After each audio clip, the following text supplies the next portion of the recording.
Dear brothers and sisters, welcome to the other classroom. Class 8 এর final পরীক্ষার ভূগোল প্রশ্ন। ক্লাস 8 ফাইনাল এক্সাম অর্থাৎ থার্ড ইউনিট টেস্টের দেখো ভূগোলের মোস্ট ইম্পর্টেন্ট সাজেশন ভিত্তিক মডেল কোশ্চেন সেট। এই প্রশ্নগুলোই আমরা সলভ করব। এক নজরে দেখে নাও, অনেকগুলো সেট দিয়েছি, অবশ্যই দেখবে, পরীক্ষার আগে কনফিডেন্স পাবে। ফাইনাল পরীক্ষাতে তোমাদের ক্লাস 8-এ ভূগোলের নাম্বার থাকবে 70, সময় থাকবে 2 ঘন্টা 30 মিনিট। এবার একের প্রশ্ন, সঠিক উত্তর নির্বাচন করো। একের 1 নম্বর, একটি রূপান্তরিত শিলা হলো অপশন এতে আছে বেলে পাথর, বিতে আছে চুনা পাথর, সিতে আছে মার্বেল।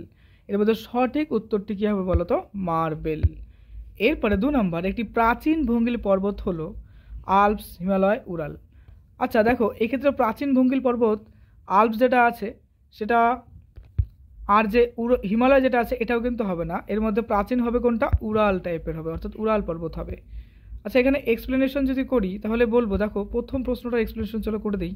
একটি রূপান্তরিত শিলা হলো বেলে পাথর, চুনা পাথর, মার্বেল। দেখো রূপান্তরিত শিলা হচ্ছে সেটা যেটা হচ্ছে কি, নর্মালি আমরা যদি বলি পাললিক শিলা বা আগ্নেয় শিলা, সেটা কী হয়, প্রচণ্ড চাপ এবং তাপে কী হয়, কনভার্ট হয়ে যায়, পরিবর্তন হয়েই কিন্তু সেটা আলটিমেটলি কী হয় বলতো, রূপান্তরিত শিলাতে পরিণত হয়। এইবার যদি কোনো কারণে একটা পাললিক শিলা সেটা যদি প্রচণ্ড চাপ এবং তাপে রূপান্তর শিলাতে পরিণত হয়, তবে তার মধ্যে যদি জীবাশ্ম থাকে সেগুলো কিন্তু নষ্ট হয়ে যায়। রিসেন্ট একটা প্রশ্ন আমি দেখছি প্রচুর স্কুলে আসছে যে রূপান্তরিত শিলাতে সাধারণত জীবাশ্ম দেখা যায় না কেন। একটু ভেবে লিখলেই পারবে যে যেহেতু রূপান্তরিত শিলা কী হয়, যে পাললিক শিলা সেটা কি হচ্ছে, প্রচণ্ড তাপ এবং চাপে পরিবর্তিত হয়ে তবে রূপান্তরিত শিলায় পরিণত হচ্ছে।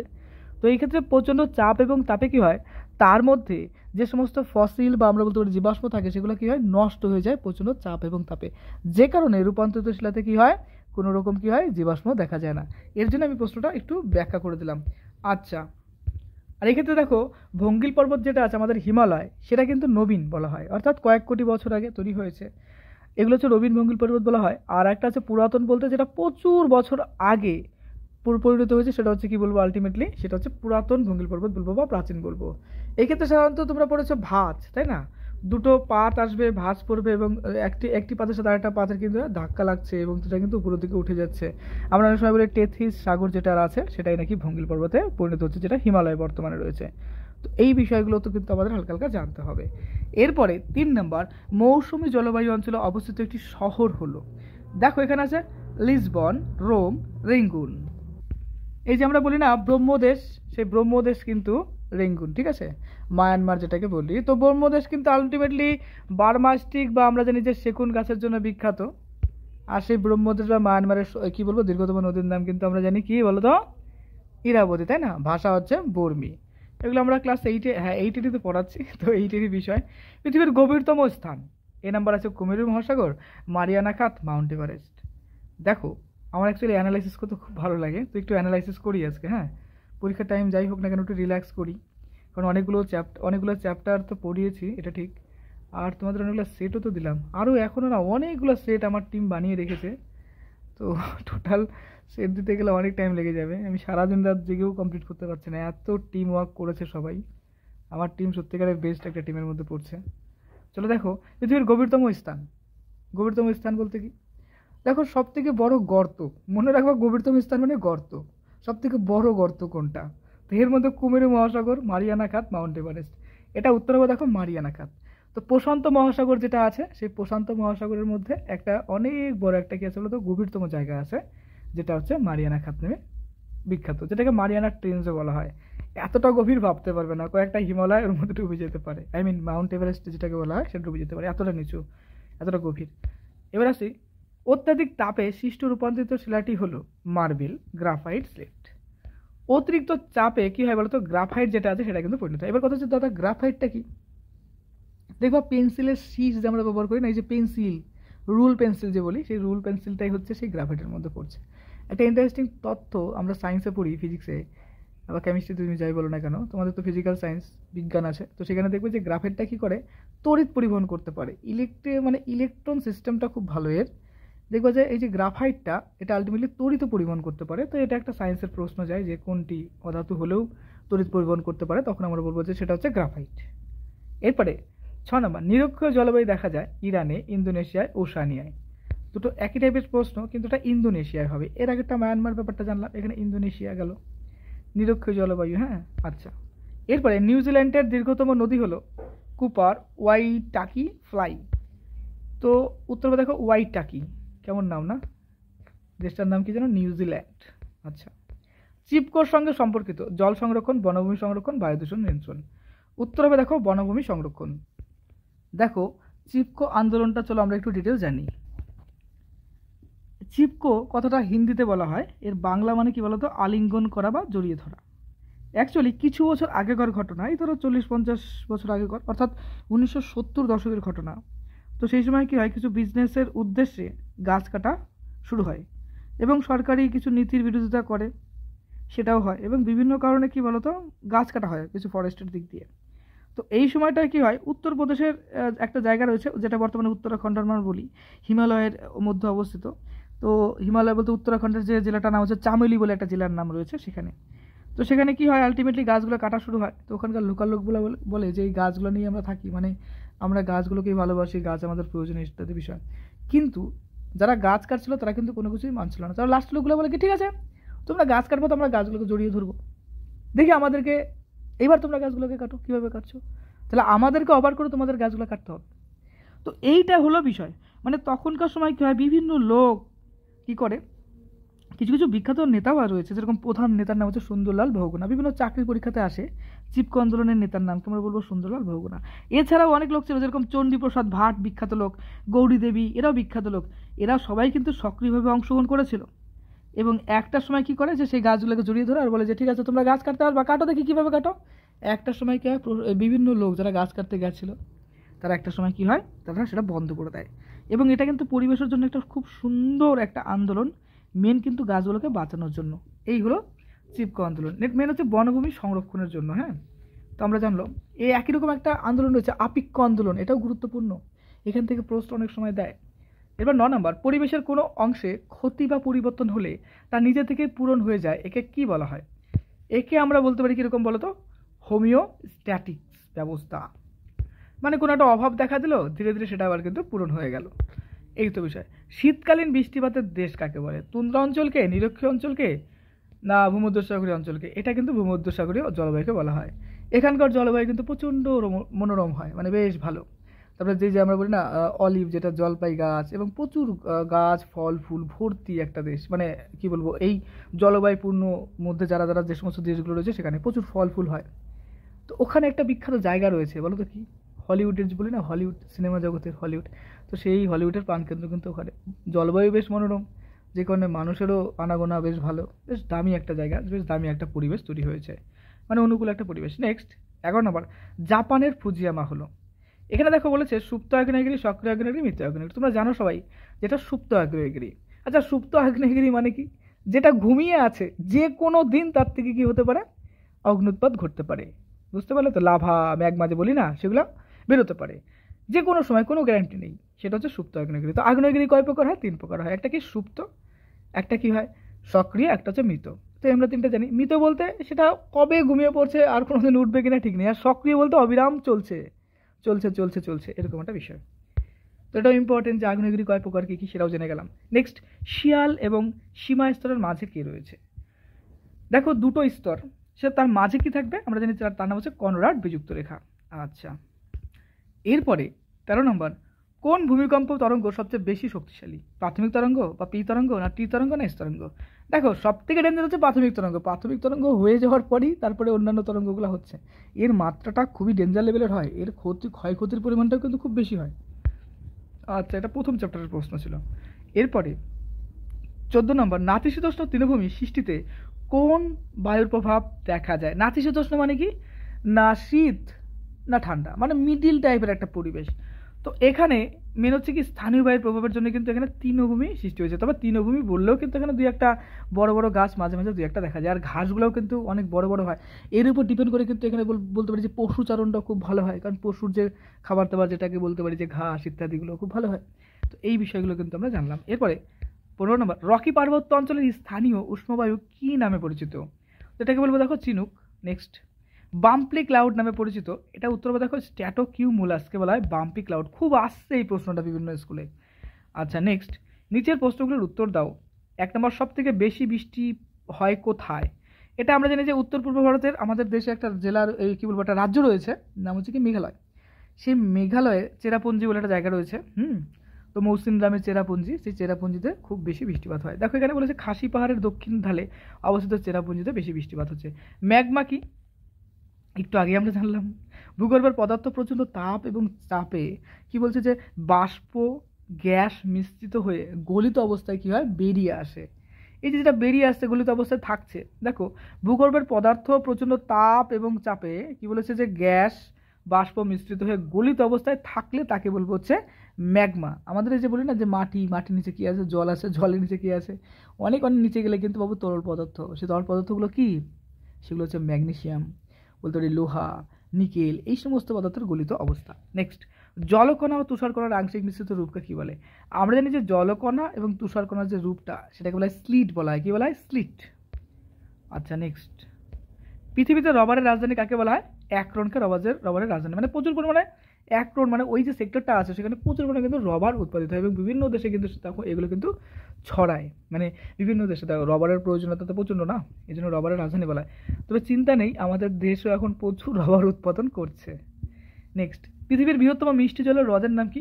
সুপিরিয়র। অনেকের মনে হতে পারে যে সুপ্রিয় মিষ্টি জল মানে হয়তো জলগুলো বেশ মিষ্টি মিষ্টি, না ওইটা না। অ্যাকচুয়ালি দেখো জল আমরা দুরকম ভাবতে পারি। হ্যাঁ, আমরা অনেক রকম জলই ভাবি যে খড় জল, এ জল, ও জল, ওটা না। মেনলি দুরকম জল ভাবলে কি, একটা হচ্ছে নোনা জল যার মধ্যে লবণ মিশ্রিত আছে, নোনা জল পড়ছে। আরটা কি নোনা অর্থাৎ লবণ ছাড়া যে জলটা সেটাকে বলবো হচ্ছে কি স্বাদু জল বলা হয়, বা অপর নাম বলা হয় মিষ্টি জল।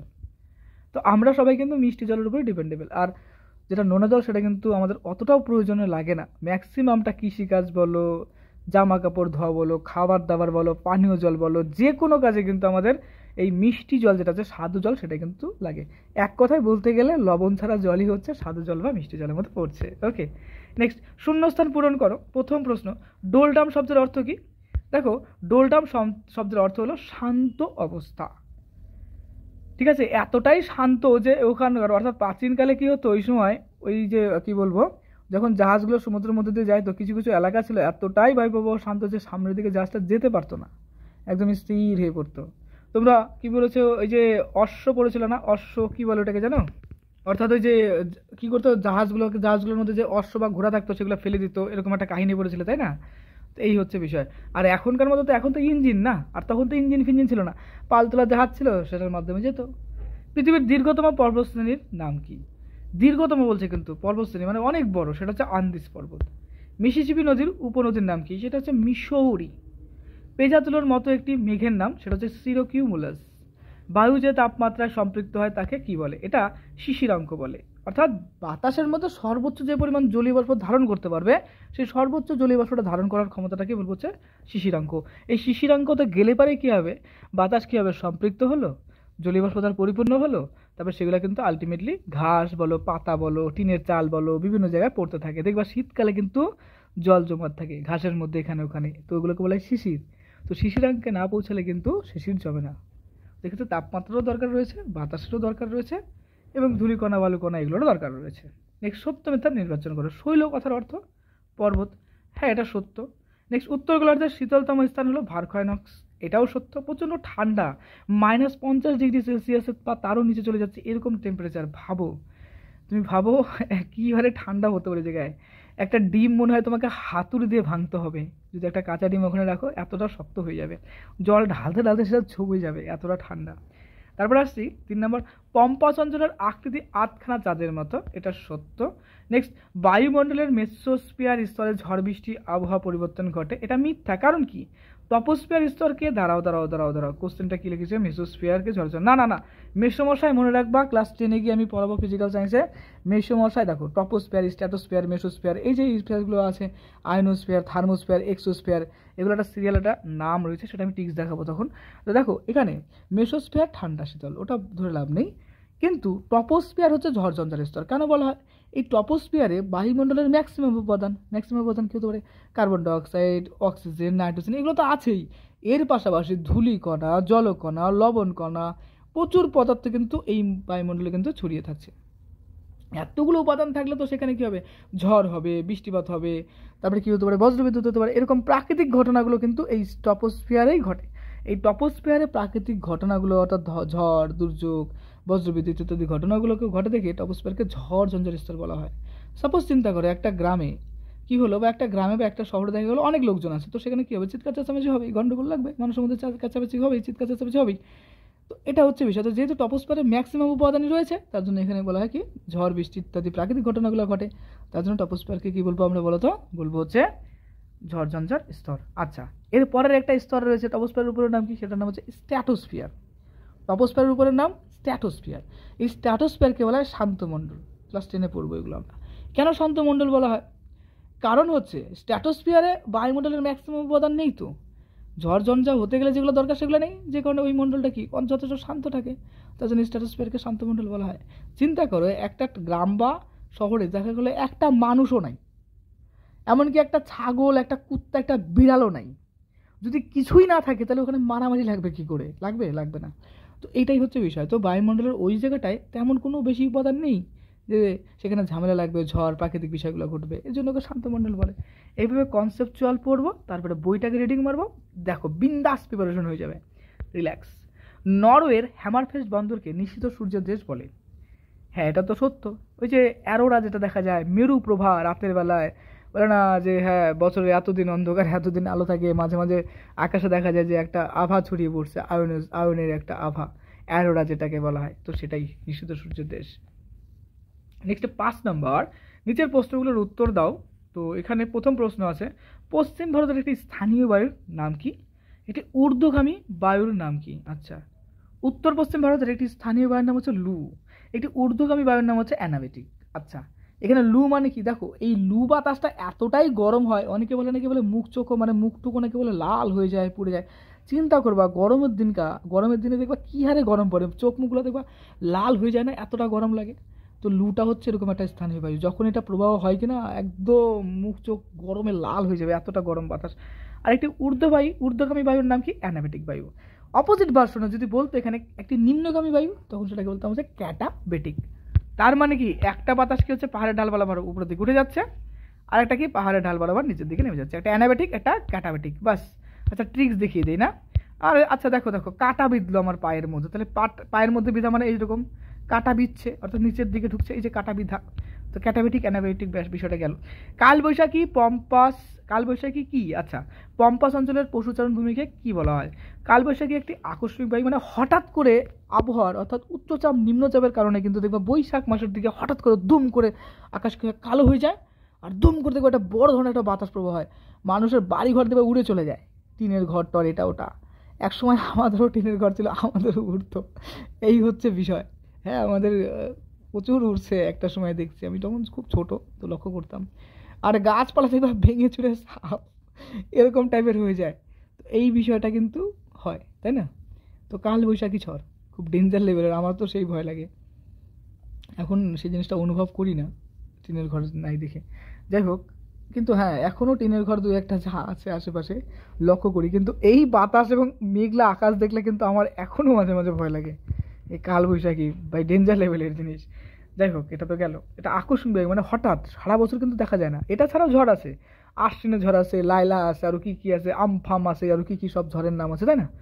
তো এগুলো হচ্ছে প্রত্যেকটা ঝড়েই কিন্তু আমাদের সাবধান থাকতে হবে, তাই না? সাবধানতা খুব গুরুত্বপূর্ণ। এরপরে পম্পাস অঞ্চলের পশুচারণ ভূমিকে কি বলা হয়? এস্টানসিয়া। মানে পশুচারণ ভূমি বলতে ওখানে প্রচুর ঘাস টাস জন্মে, তো গরু ছাগলগুলা কি মানে বিভিন্ন টাইপের পশুগুলো যেগুলো আছে ওখানে ছেড়ে দেয়, তারা খাচ্ছে ঘাস টাস, তো যেটা খাচ্ছে না সেই মাঠটাকে বা ক্ষেতটাকে বলা হচ্ছে কি বলো তো? এস্টানসিয়া। এই তো গেল কনসেপচুয়াল পড়া। তো সোজাভাবে পড়ো, হ্যাঁ। রকি পার্বত্য অঞ্চলের স্থানীয় উষ্ণবায়ুর নাম কি? পৃথিবীর দীর্ঘতম পর্বতশ্রেণীর নাম কি? রকি পার্বত্য অঞ্চলের স্থানীয় উষ্ণবায়ুর নাম হচ্ছে কি? চিনুক। পৃথিবীর দীর্ঘতম পর্বতশ্রেণীর নাম হচ্ছে আন্দিজ, একটু আগেই পড়লাম। যাই হোক, মিসিসিপি মিসৌরি নদীর উৎস এবং এর বিশেষ বৈশিষ্ট্যগুলি লেখো। মিসিসিপি নদীর উৎস সুপুরীয় হ্রদের পশ্চিমের পর্বত। আচ্ছা, কোশ্চেন আমি ভালো করে বুঝি।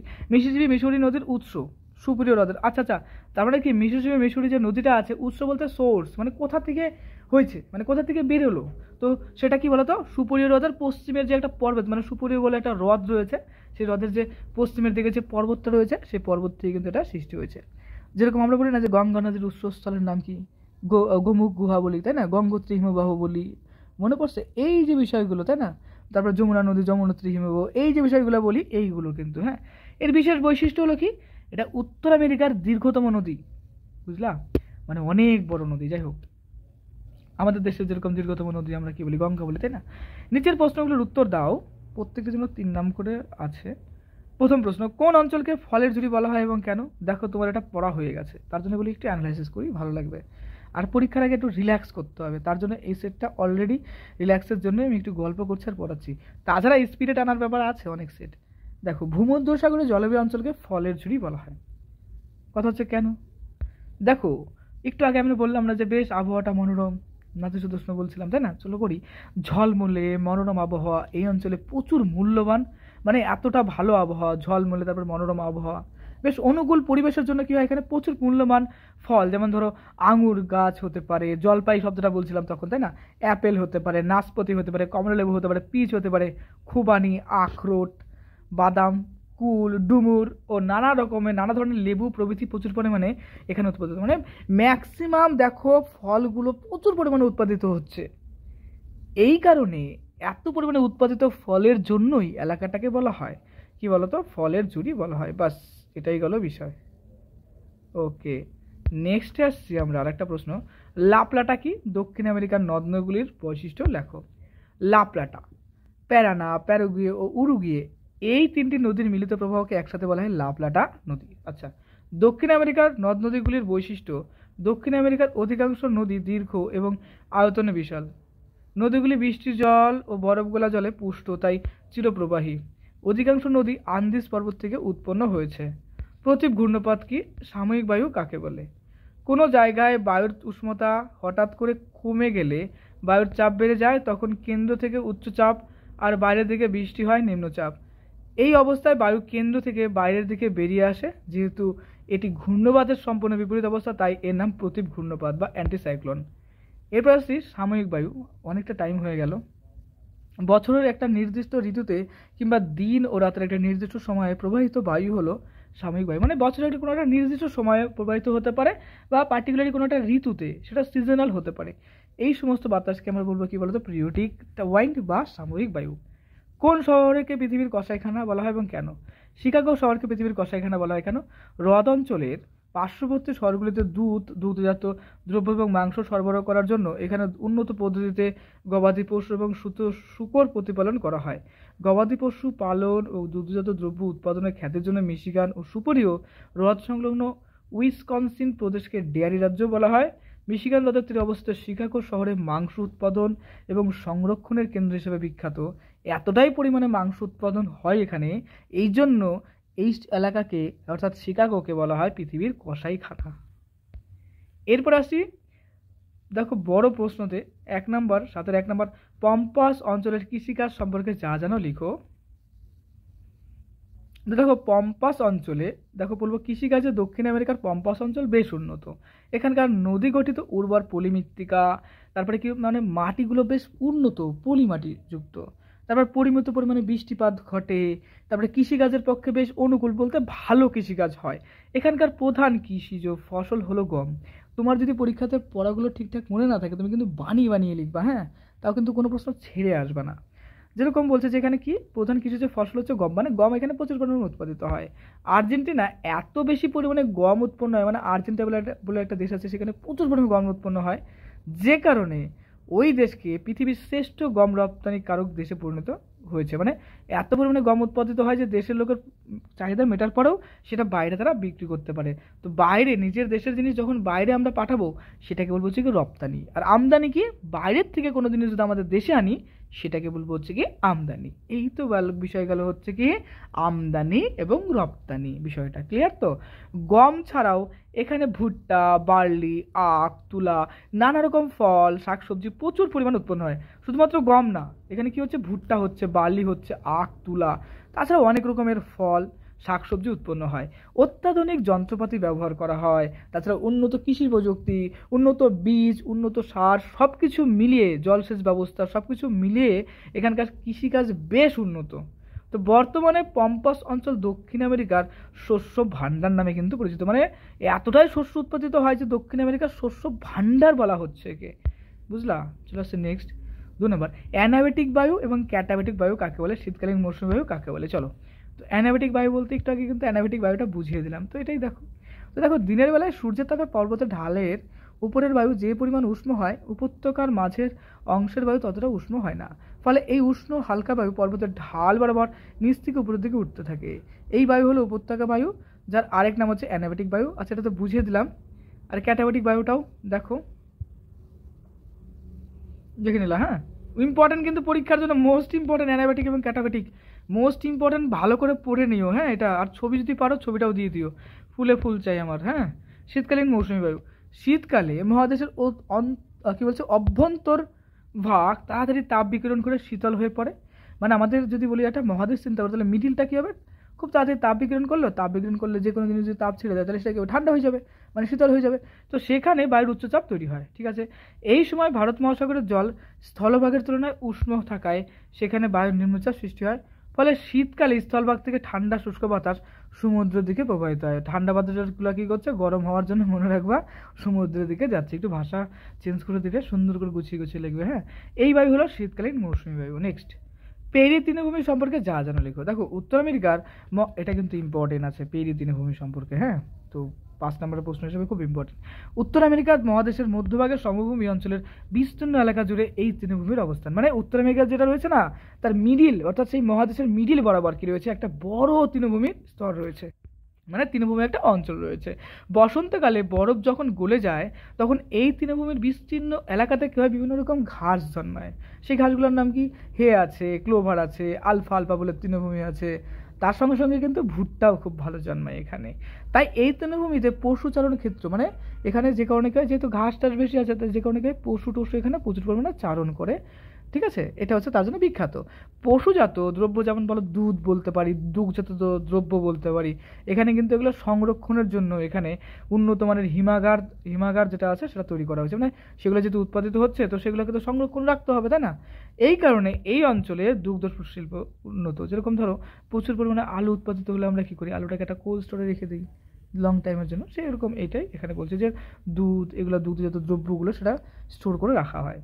যেরকম দেখবা পনিরের ক্ষেত্রে আমরা কী করি, ফ্রিজে বা কোনো জায়গায় রেখে দিই, তাই না? এরকম বিষয়। সমগ্র পেরি অঞ্চল জুড়ে প্রচুর পরিমাণে গম উৎপন্ন হয়।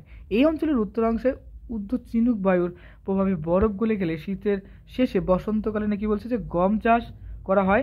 এই অংশ বসন্তকালীন গম বলা না, মানে এত পরিমাণে গম চাষ হয় যে বসন্তকালে এত পরিমাণে গম চাষ হয় যেকে বসন্তকালীন গম বলয় বলা হয়। এটাও একটা শর্ট প্রশ্ন টাইপের দিতে পারে 2 নম্বরে, যে বসন্তকালীন গম বলয় বলতে কী বোঝো বা বিস্তারিত লেখো। তো এখানকার ডাকোটা রাজ্যে আমেরিকা যুক্তরাষ্ট্রের মধ্যে সর্বাধিক, তাহলে রাজ্যটার নাম কি, ডাকোটা।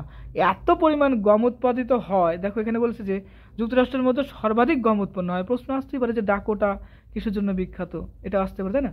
বসন্তকালীন গম বলয়ের দক্ষিণে শীতকালে গম চাষ করা হয়। সমগ্র অঞ্চলটিতে বিভিন্ন ঋতুতে প্রচুর পরিমাণে গম উৎপন্ন হয় বলে এই অঞ্চলের আরেক নাম পৃথিবীর রুটির ঝুড়ি। দুটো প্রশ্ন ইম্পর্টেন্ট, একটা ফলের ঝুড়ি, একটা রুটির ঝুড়ি। এত পরিমাণে গম উৎপন্ন হয় যে একে রুটির ঝুড়িও বলা হয়। দুটো প্রশ্নই ইম্পর্টেন্ট জানলাম। এরপরে ইউরোপের রেখা মানচিত্রে নিম্নলিখিত বিষয়গুলো উপযুক্ত প্রতীক চিহ্ন সহ বসাও। যেরকম ডার্লিং নদী, ম্যাপ পয়েন্টিং আমাদের দিতে পারে, পম্পাস তৃণভূমি, ডাউস তৃণভূমি, আন্দিস পর্বতমালা, তারপর দেখো ম্যাজেলান প্রণালী। তো এরকম ম্যাপ পয়েন্টিংয়ের মোস্ট ইম্পর্টেন্ট প্রশ্নগুলো ভালো করে মন দিয়ে কিন্তু দেখে যাবে। ঠিক আছে, তোমরা ভালো করে দেখে যাবে আর একটু প্র্যাকটিসও করে দেবে নির্দেশিকা সহ। টার্গেট রাখো এই পরীক্ষায় সব থেকে সেরা রেজাল্ট করা। আচ্ছা, সেরা রেজাল্টের টিপস কী আছে, কী করতে হবে তার জন্য? সব থেকে বেস্ট কী জানো, তোমার যে বইটা আছে কি না, দেখো আমি বইভিত্তিক সাজেশন দিয়েছি যে বইয়ের কোন কোন পার্টগুলো ইম্পর্টেন্ট রয়েছে। তো এখন পরীক্ষার টাইম, তোমার যে পার্টগুলো সব থেকে ভালো রেডি হয়েছে সেগুলোকেই অনেকবার রিভিশন করো, মনের মধ্যে কনফিডেন্স নিয়ে আসো, আর একটু ভাবো এই বিষয়গুলো। কীরকম, কোনো একটা প্রশ্ন পড়লে পড়ার পরে একটু ভাবলে, কয়েক মিনিট বা কয়েক সেকেন্ড একটু মেন পয়েন্টগুলো ভেবে নিলে। ঠিক আছে, যখন ভেবে নেবে তোমার মাথার মধ্যে কিন্তু অলরেডি তার একটা ম্যাপ তৈরি হয়ে গেলো, একটা সুন্দর তোমার মাথার মধ্যে সেট হয়ে গেল। পরীক্ষায় বাস বিন্দাস বানিয়ে মেনে রাখো আর রিল্যাক্স থাকতে হবে। রিভিশন করো, পরীক্ষার আগে যতবার রিভিশন করো, যতবার রিভিশন করো। নতুন কিছু পড়ার দরকার হয় না, পরীক্ষার আগে নতুন কিছু পড়তে নেই, যেগুলো পড়েছো সেগুলোই অনেকবার রিভিশন করো, দেখো। আর সবথেকে গুরুত্বপূর্ণ, রিল্যাক্স থাকো। টেনশন বেশি করলেই টেনশনে নার্ভাস হয়ে যাবে, পরীক্ষা ভালো হবে না। তার জন্য অবশ্যই রিল্যাক্স থাকো, শান্ত মনে পড়ো, কারণ শান্ত মনেই কিন্তু চাঁদের প্রতিবিম্ব তৈরি হয়। যে জল যত অস্থির, যত স্রোত প্রবাহ হবে, সেই জলে কিন্তু চাঁদের প্রতিবিম্ব গঠিত হবে না। আর পরীক্ষাটা কি? পরীক্ষাটা তো ব্রেনের কাজ, তাই না? তাই আমাদের ব্রেনটাকে ঠান্ডা রাখতে হবে, তবেই কিন্তু আমরা ভালো পরীক্ষা দিতে পারবো। সব থেকে গুরুত্বপূর্ণ একদম বিষয়, সেটা হচ্ছে কি, নিজের মাইন্ডকে রিল্যাক্স রাখো, রিল্যাক্স থেকে থেকে পড়ো। পড়লে একটু রিল্যাক্স হলে, পড়লে আবার রিল্যাক্স হলে, মানে কন্টিনিউ পড়তে থাকো এবং শান্ত মাথায়, বুঝলা? আর পরীক্ষায় যে প্রশ্নই আসুক না কেন, যেহেতু তুমি পড়ে গেছো, লিখতে পারবেই। সে 2 লাইন লেখো আর 10 লাইন লেখো। যখন দেখবে যে লিখতে পারছি না, তখন সেটাকে বানিয়ে বানিয়ে লেখো। ক্রিয়েটিভিটি নিয়ে আসো, ক্রিয়েটিভিটি নিয়ে আসো, যা পারছো বানিয়ে লেখো, তবে সেই টপিক অনুসারে লেখো, লজিক্যালি। ওকে, শান্ত থাকো আর বেস্ট থেকে বেস্ট পরীক্ষা দাও। আচ্ছা, তোমাদের জন্য আমি, তোমরা যখন ক্লাস 9-এ উঠবে, কিছুদিন পরে তোমাদের এক্সাম শেষ হয়ে যাবে, তোমাদের জন্য কিন্তু আমি একটা হোয়াটসঅ্যাপে একটা গ্রুপ খুলেছি। তো আমি ক্লাস 9-এ টার্গেট নিলাম যে একটা ব্যাচ খুলবো তোমাদের অনলাইনে। তো যারা যারা জয়েন হবে, দেখো নিচে লিঙ্ক দেওয়া থাকলো, সেই গ্রুপে গিয়ে জয়েন হয়ে যাও। আমি মেনলি সায়েন্স পড়াবো, ম্যাথমেটিক্স এবং ফিজিক্যাল সায়েন্স এবং লাইফ সায়েন্স। তোমাদের তো তখন বিজ্ঞানের 2টো সাবজেক্ট হয়ে যাবে, জীবন বিজ্ঞান এবং ভৌত বিজ্ঞান, সেগুলো পড়াবো, এবং সঙ্গে ম্যাথমেটিক্স। তো দেখো নিচে লিঙ্ক আছে, জয়েন হয়ে যাও। আর রিল্যাক্সে বইটাকে সুন্দর করে কয়েকবার রিভিশন করে যাও, একটা বেস্ট থেকে বেস্ট রেজাল্ট দাও, টার্গেট রাখবা স্কুলের টপার হওয়ার। Okay, best of luck for your best exam.